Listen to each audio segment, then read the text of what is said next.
네, 성경이 술술 믿음이 쑥쑥 91번째 시간 함께 하도록 하겠습니다. 오늘로써 이제 구약이 맞춰집니다. 다음 주부터 신약으로 드디어 넘어가도록 하겠습니다.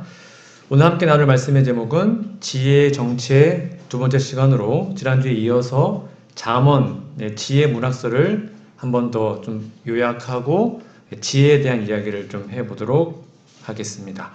저희가 욥기, 시편, 잠언, 전도서, 아가서를 지금 공부하고 있는데요. 이것을 시가서라고도 하고요. 또 지혜 문학서라고도 합니다. 그래서 잠언을 읽으실 때 지혜라는 말이 나오면 그게 뭐라 그랬냐면 예수님, 예수 그리스도 그분 자체가 하나님의 지혜임을 저희가 지난 시간에 살펴보았습니다.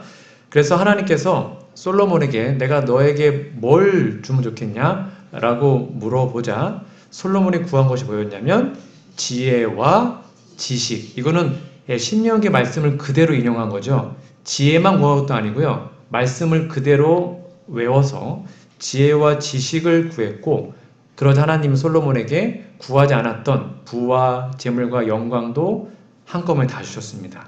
이게 오늘날 우리에게 적용하면 우리가 먼저 그의 나라와 그의 의를 구하면 그 모든 것, 먹고 사는 그 외의 모든 것 하나님이 주신다. 그러면 우리가 날마다 구할 것은 지혜와 지식, 곧 예수님을 구하는 것이다 라고 지난 시간에 말씀을 드렸습니다. 자, 이제 잠언 2장으로 좀 가보시면 잠언 2장과 좀 펴놓으시고 함께 공부를 좀 해보겠습니다. 여기 잠언 2장에도 이렇게 나와 있습니다. 이 지혜를 구하는 게 뭐냐? 다른 표현으로 은을 구하는 것 같이 지혜를 구하며 감추어진 보배를 찾는 것 같이 그것을 찾아라 라고 나와 있습니다. 여러분 성경 읽다가 감추어졌다, 만세전에 미리 예정하였다 이런 구절이 나오면 눈이 번쩍 뜨이셔야 합니다. 감추어진 보배가 뭘까? 옆에다가 써놓으십시오. 잠언 2장 4절 5절 짝꿍이 고린도전서 2장 6절에서 7절에 있는 말씀이 짝꿍입니다. 서로 보완해 주는데요. 그러나 우리가 온전한 자들 중에서는 지혜를 말하노니, 여기도 지혜가 나오네요. 그렇죠? 이는 이 세상의 지혜가 아니고 또 이 세상에서 없어질 통치자들의 지혜도 아니요 오직 은밀한 가운데에는 하나님의 지혜를 말하는 거다. 근데 그게 뭐래요? 감추어졌다는 겁니다. 그러니까 잠언 2장에도 감추어진 보배, 그리고 고린도전서 2장에도 감추어졌는데 이게 뭐냐면 하나님이 우리의 영광을 위하여 만세 전에 미리 정하신 것이라.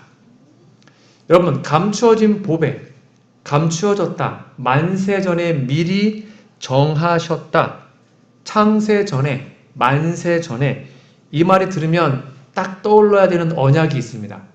제가 강조를 여러 번 했고, 어떤 언약이 떠올라야 된다 그랬죠? 성경 읽다가 감추어졌다, 영원 전에, 영세 전에, 만세 전에 세운 언약.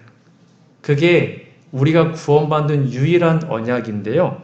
바로 하나님과 그분의 아들 예수님이 하늘나라에서 맺었던 영원한 언약을 떠올리셔야 합니다. 제가 이 구절은 여러 번 설명드렸습니다. 시대소망 834페이지 있는 말씀인데요. 땅의 기초가 놓이기 전에, 우리가 창조되기 전이죠.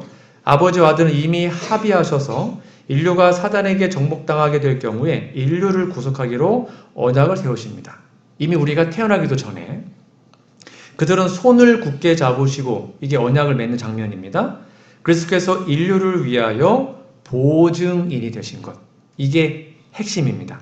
원래 언약은 뒷수습을 못합니다. 양 잡아서 반 갈랐기 때문에 언약 어기면 원래는 죽는 거예요. 회복이 안 돼, 원래 언약은. 그런데 예수님이 우리의 뭐가 됐다는 거예요? 보증이 되셨습니다. 보증이 뭡니까? 대신 죽겠다라는 보증을 쓰신 거예요. 그래서 우리가 언약을 어겼을 때 보증인이 돌아가신 겁니다. 그게 하나님과의 언약이었어요. 이 언약을 그리스도께서 성취하셨어요. 그게 십자가에서 다 이뤘단 말이 의미의 핵심이에요. 그 말이에요. 그분은 아버지께 이 사실을 말씀드렸던 것이죠. 언약은 완전히 이행되었다. 그러니까 성경 읽으시다가 감추어졌다, 만세 전에, 영원한 전에, 그 언약은 다 이 언약을 말하는 겁니다. 예수님이 우리의 보증인이 되셔서 우리가 태어나기도 전에 이미 하나님과 합의하시고 혹 우리가 죄를 지으면 그분의 아들 예수님 대신 죽으심으로 우리를 살리시겠다라는 그 언약. 이게 우리를 구원하는 유일한 언약이죠. 이걸 믿는 게 핵심이에요. 예수님은 우리의 보증인이십니다. 이 사실을 꼭 기억하시면 좋겠습니다. 그래서 이렇게 또 이어서 설명합니다. 고린도전서 1장 24절에 보니까 오직 부르심을 받은 자들에게는 유대인이나 헬라인이나 그리스도는 하나님의 능력이요 하나님의 지혜다. 저희가 지난주 잠언 배울 때도 지혜는 곧 뭐라고요? 예수님이십니다. 성경 자체가 설명하고 있죠. 그리스도가 곧 하나님의 지혜다. 그러니까 지혜는 예수님을 표상합니다. 그런데 그 지혜가 어떻게 또 설명되어 있냐면 골로새 2장 이렇게 나와 있습니다. 이는 그들로 마음의 위안을 받고 사랑 안에서 연합하여 확실한 이의 모든 풍성함과 하나님의 비밀인 그리스도. 이게 영원전에 감추어졌도. 아까 봤던 거. 그게 영원한 언약을 말하는 거예요. 하나님의 비밀인 그리스도를 깨닫게 하려 함이니 그 안에는, 즉 예수님 안에는 지혜와 지식 저희 배웠죠. 잠언하면서 지혜와 지식의 모든 보화가 감추어져 있느니라. 그러니까 예수님을 우리가 만나고 예수님을 나의 개인의 구주로 영접하면 우리는 하나님의 지혜를 얻는 것이고 그 예수님 안에 지혜와 지식의 모든 보화가 다 감춰져 있다라고 기록되어 있습니다. 그럼 여기 보화가 감춰져 있다. 이 말씀을 보면 딱 떠오르는 구절이 있지 않습니까? 골로새서 2장 2절 3절 옆에다가요. 마태복음 13장 44절을 좀 적어 놓으시면 되겠습니다. 그게 짝꿍되는 성경절입니다. 아까 그 지혜와 지식의 모든 보화, 골로새서 2장 3절에 나와 있던 그 보화가 뭐냐면 마태복음 13장 44절에는요. 천국은 마치 밭에 감추인 보화와 같다. 여기도 보화가 감춰져 있대요. 그렇죠? 근데 사람이 이를 발견한 후에 숨겨두고 기뻐하여 돌아가서 자기의 소유를 다 팔아 그 밭을 샀다. 이렇게 나와 있습니다. 여기에 감추인 보화는 첫 번째 천국이고요. 그 다음에 지혜와 지식의 모든 보화가 감춰져 있는 예수님, 하나님의 지혜인 예수님을 표상합니다. 그러므로 이 말씀의 핵심은 뭐냐면 이 사람이요. 이 감추인 보화를 직접 눈으로 봤습니다. 그렇죠? 땅 파다가 발견했단 말이에요. 직접 자신이 그 보화를 발견하고 경험하게 되자 두 가지의 뚜렷한 삶의 열매가 맺히게 됩니다. 첫 번째가 뭡니까? 기뻐했다는 것입니다. 즉 우리가 진짜 예수님을 감추인 보화 되신 예수님을 진짜 만나잖아요. 그분을 진짜 개인의 분을 영접하고 진짜 그분을 우리가 정말 믿는다면 마음이 뭐가 있다는 거예요? 기쁨이 있다는 것입니다. 누가 뭐라 그래도 기쁜 거예요. 이 사람은 늘 희죽이죽 웃고 다녔습니다. 너 미친 거 아니야? 근데 웃고 다녔어요. 왜요? 자기는 보화를 봤거든요. 기뻤습니다. 그리고는 돌아가서 두 번째 열매가 뭡니까? 자기의 소유를 다 팔아버렸습니다. 이제 그 보화를 얻기 위해서 내가 가진 것 하나도 아깝지 않은 거예요. 내 모든 것 다 팔아서라도 나 이 보화를 얻겠다.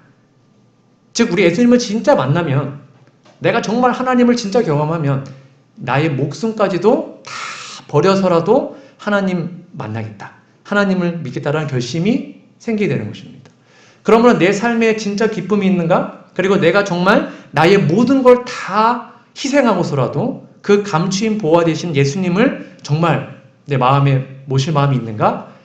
이걸 경험해야 합니다. 내가 진짜 예수님을 만나지 않으면 이게 없어요. 근데 진짜로 만나면 이 두 가지 마음이 있어요. 그게 내가 지금 보화를 받냐 안 받냐를 알 수 있는 핵심이에요. 이렇게 잠언에는 지혜를 얻으라고 끊임없이 우리에게 말을 하는데 그 지혜를 얻기를 방해하는 한 세력이 나옵니다. 그게 또 잠언에 나오는데요. 잠언 2장으로 좀 가볼까요?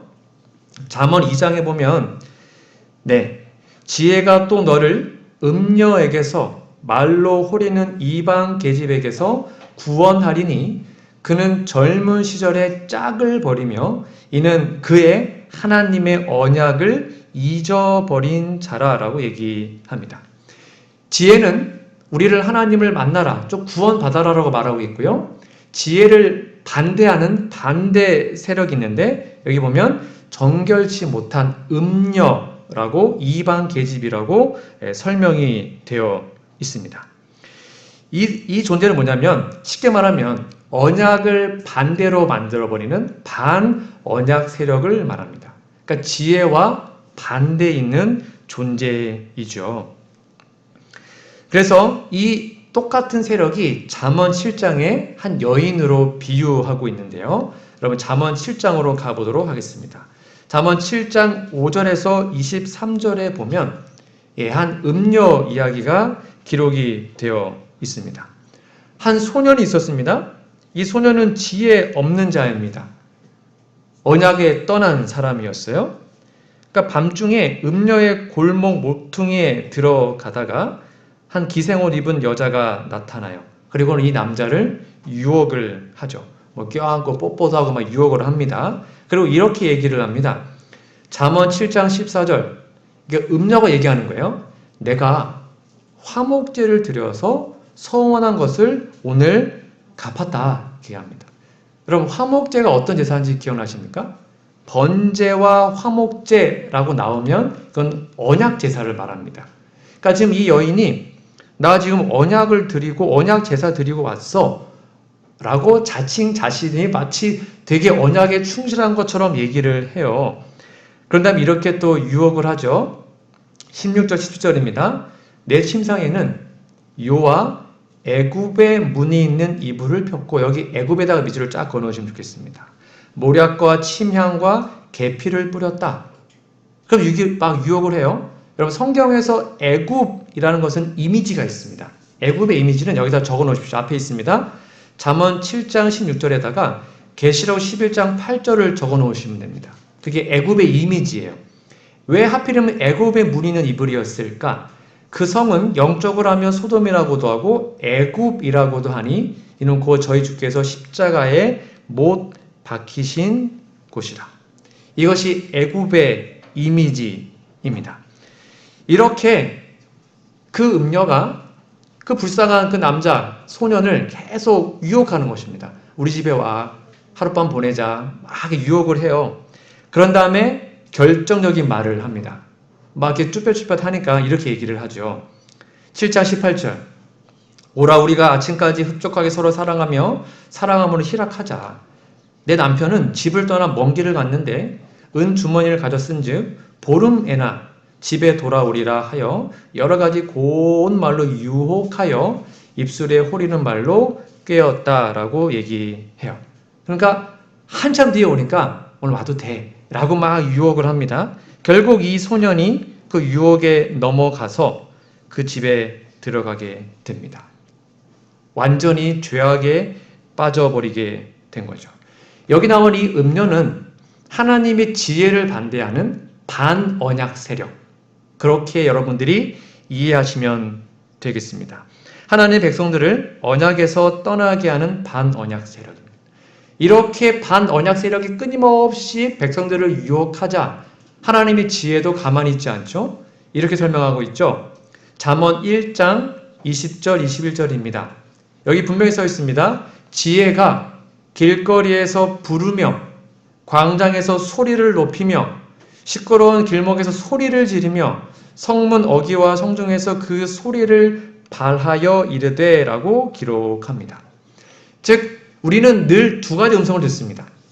반드시 그렇습니다. 반언약 세력, 아까 음료로 표상된 사단도 우리 마음속에 계속 말을 주죠. 이렇게 살아, 죄를 져도 돼, 그냥 대충 살아 얘기를 하고 하나님의 지혜도 우리를 소리를 높여서 그것은 잘못된 길이야, 돌이켜야 돼, 회개해야 돼 라고 끊임없이 우리에게 말을 합니다. 즉 우리는 날마다 내 마음속에 두 가지 음성이 들어옵니다. 그것을 우리는 선택할 수 있습니다.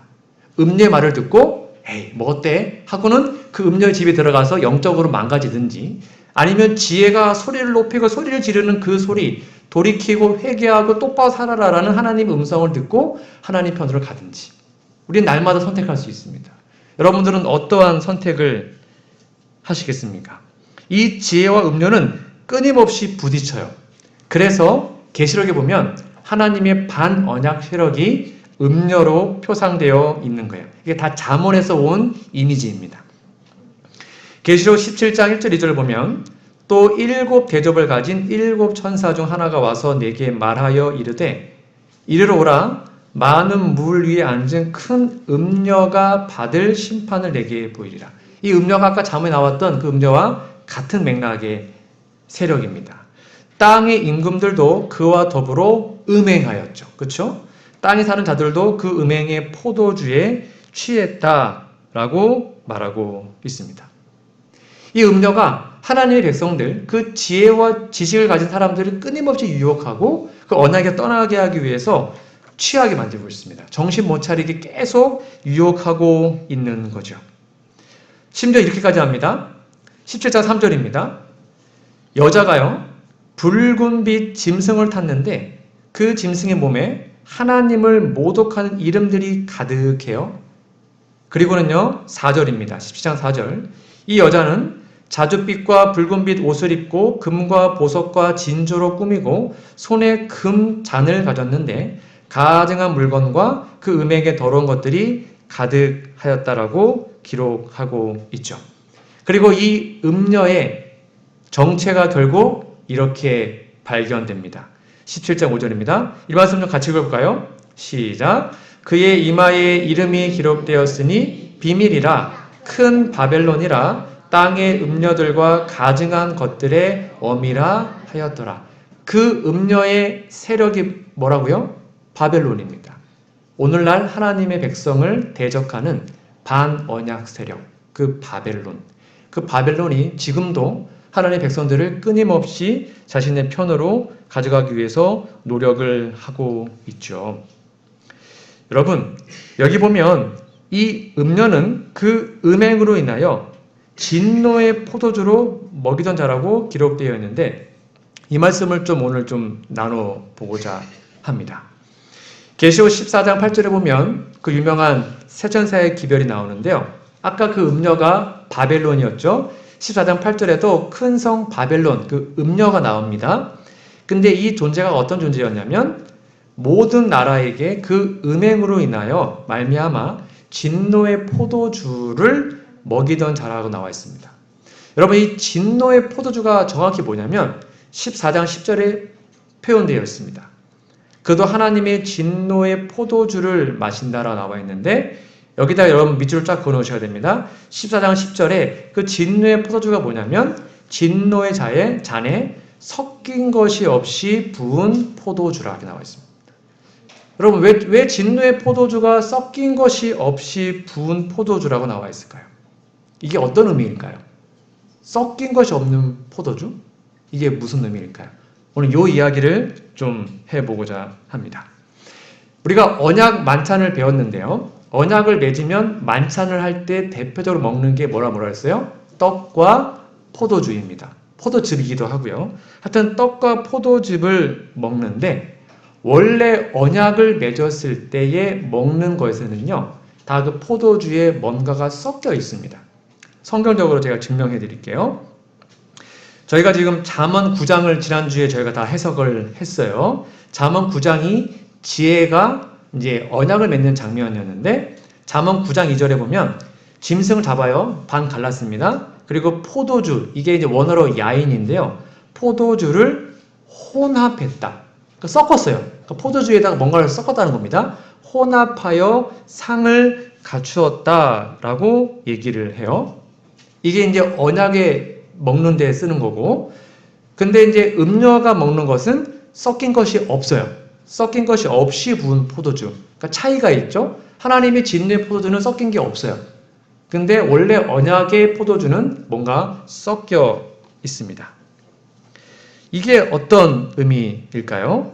뭐 포도주를 먹어도 되냐 안 되냐, 이게 포도즙이냐 포도주냐라는 것은 여러 가지 논쟁이 있습니다. 그건 다 생략을 하고, 구약 시대예요. 구약 시대의 성경 시대에는 히브리 사람들이 반드시 포도즙 또는 포도주에다가 어떠한 음료수를 섞어서 먹었습니다. 그게 뭐냐면 대추, 야자 열매나 석류 같은 것을 혼합해서 먹었다고 합니다. 그렇게 혼합해서 먹은 것은 술이 아니고요. 음료수였습니다. 포도즙, 순수한 포도즙이었다고 해요. 몇 가지 제가 증거를 보여드리도록 하겠습니다. 아까 봤던 잠언 9장 2절에서도요. 포도주를 혼합했다 그래서 이거는 포도즙을 말하는 거예요. 음료수를 말하는 거고 8장 2절에도 향기로운 술, 이게 다 원어와 같은데 번역은 술로 되어 있지만 곧 석류즙으로 내게 마시게 했다. 그리고 아가서 7장 2절 배꼽은 썩은 포도즙, 포도인데 뭔가를 썩었다는 것입니다. 혼합했다는 거죠. 그리고 아모스 9장 13절에도 여호와의 말씀이니라 산들은 단 포도주를 흘리며 라고 기록이 되어 있습니다. 이렇게 뭔가가 섞여 있다는 것은 포도즙에다가 음료수를 섞여서 언약 만찬을 먹었던 것을 여러분들이 이해하시면 되겠습니다.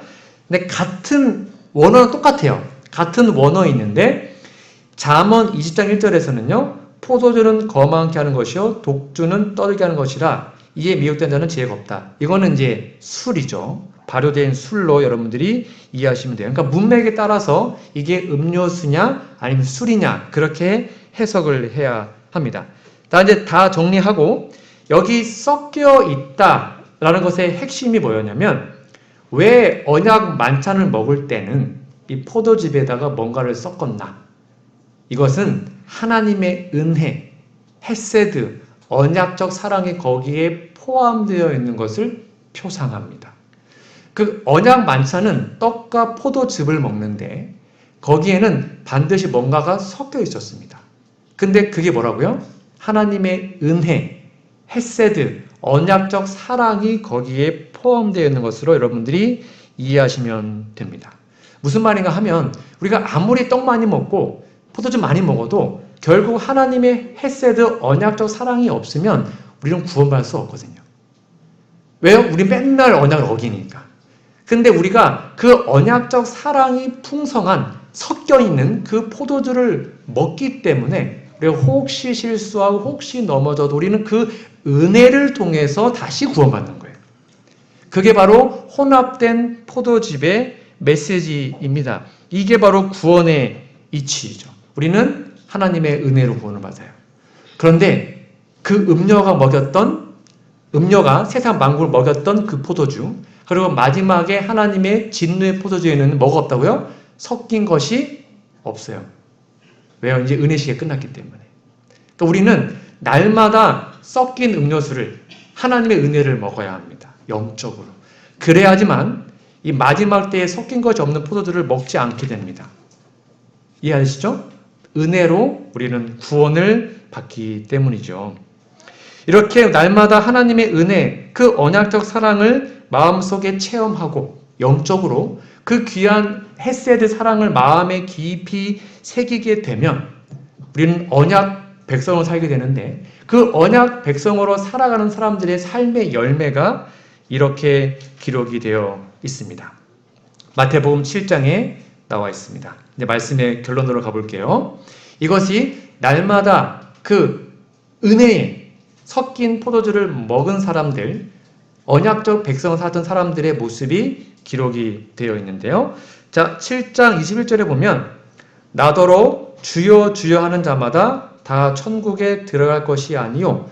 왜요? 이 사람들도 뭘 먹었다는 거예요? 주여 주여 했으니까 본인들도 하나님 믿는데요 라고 말했던 사람들이었어요.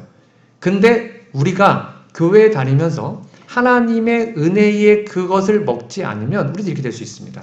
다만 하늘에 계신 내 아버지의 뜻대로 행하는 자라야 들어가리라 라고 말씀을 했어요.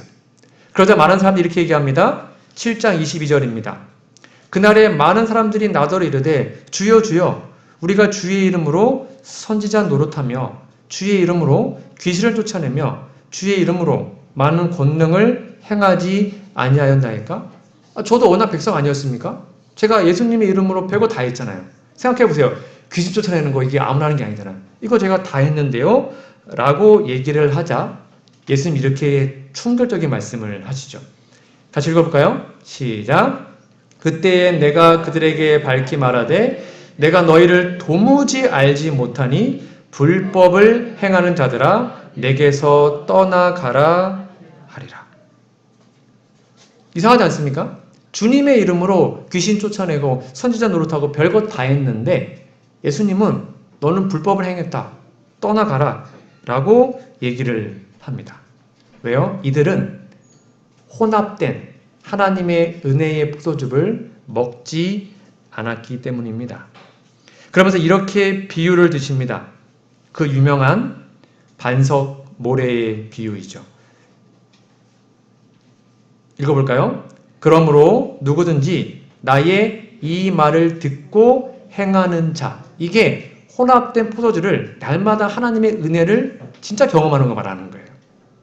이해되시죠? 그렇게 되면 그 집을 반석 위에 지은 지혜로운 사람, 여기도 지혜가 나오죠? 잠언에 말한 그 지혜, 예수님, 그 진짜 하나님의 지혜인 감추인 보화, 그 언약, 예수님을 닮은 사람이 된다는 거죠.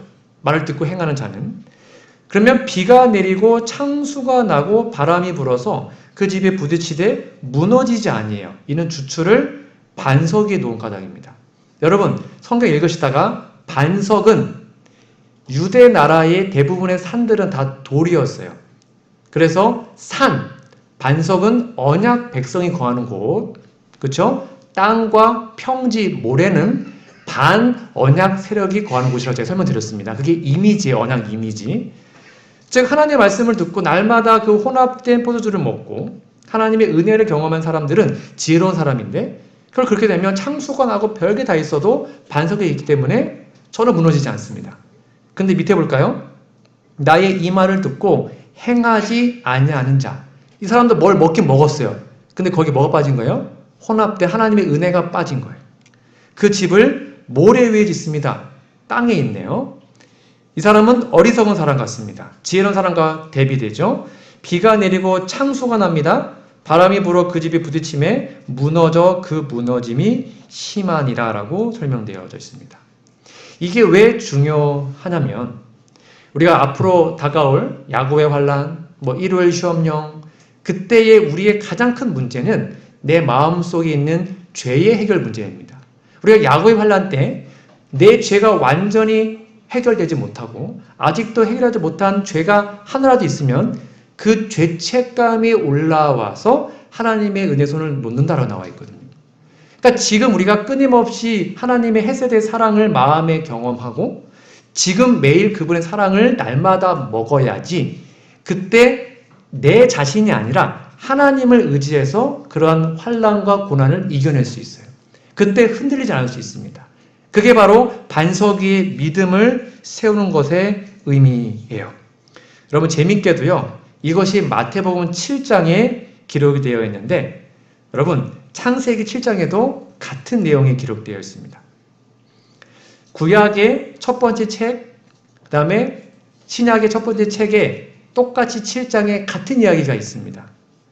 마태복음 7장에는요. 지혜로운 자가 나옵니다. 거기에 뭐가 나와요? 창수가 나오는데 어떠한 막 물로 홍수가 임해도 반석 위에 있으면 결코 흔들리지 않아요. 구원을 받습니다. 그게 지혜로운 자죠. 근데 재밌게도요. 창세기 7장에 보면 노아 홍수가 나옵니다. 위에는 창수고 여기는 홍수예요. 근데 이 사람들은요. 반석 위에는 없고 그 당시에는 뭐가 있었냐면 방주에 탔죠. 그러자 그들이 결국 구원을 받게 됩니다. 여러분 노아의 삶의 핵심이 무엇입니까? 노아는 하나님께 은혜를 얻었다. 창세기 6장에 나옵니다. 노아가 하나님께 은혜를 얻었어요. 그래서 이 구원의 방주에 탔고 결국 구원을 받았습니다. 우리가 혼합된 포도를 먹는 거 뭐라고 했어요? 하나님의 은혜, 헤세드 사랑을 날마다 먹는 것입니다. 그것을 경험한 사람들은 내 삶의 모든 것을 버려서라도 그 지혜 대신 예수님을 나의 주인으로 삼게 됩니다. 그렇게 되면 지혜로운 자가 되고 반석 위에 우리의 믿음이 단단히 서기 때문에 어떠한 창수와 어떠한 홍수가 와도 결코 무너지지 않는 어떠한 환난이 와도 결코 무너지지 않는 사람이 되는 것이죠. 여러분들은 어떠한 사람으로 살고 싶으십니까? 지혜로운 자가 되시면 좋겠습니다. 그리고 구원받는 자가 되기를 간절히 바랍니다. 그리고 그 구원과 지혜는 우리의 어떠함이 아니라 그분의 어떠함 때문입니다. 그분의 헤세드 사랑, 그분의 변함없는 은혜, 그분의 언약적 사랑을 날마다 경험할 때 우리는 진정한 구원을 받을 수 있음을 여러분 다시 한번 기억하시고 하나님의 지혜, 예수님, 그 예수님을 진짜로 발견하셔서 행복하고 그 예수님 때문에 내 모든 것을 다 희생하고서라도 그분이면 좋겠습니다 라고 고백할 수 있는 진정한 주님의 지혜로운 종들이 우리 모두가 되기를 간절히 바라며 오늘 말씀을 마치도록 하겠습니다.